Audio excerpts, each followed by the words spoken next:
No Dincal, não tem muito tempo assim, ó, pra ficar esbanjando, pra ficar dormindo.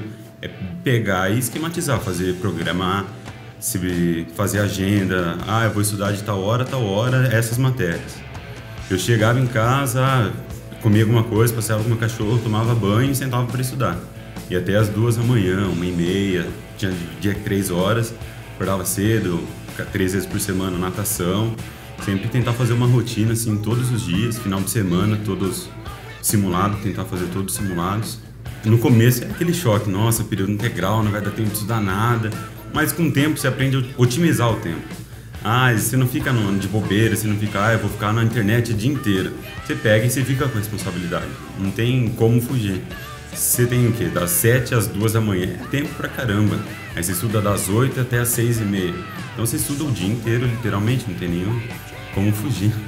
Não ajudou, porque ele é completo, né? Não é matéria fragmentada, tem a sequência correta, certinha. Você consegue acompanhar melhor. Não é que nem a apostila. A apostila é...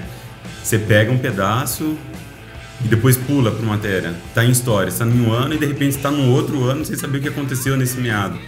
Então você consegue ver a sequência, consegue ter os fatos certos. Os professores, pelo menos, eles são super atenciosos, sempre tirando dúvidas, sempre compromissados com vocês, passam e-mail, tira dúvida, eles não têm erro com a gente. Então eles sempre estão dando maior apoio para todo mundo.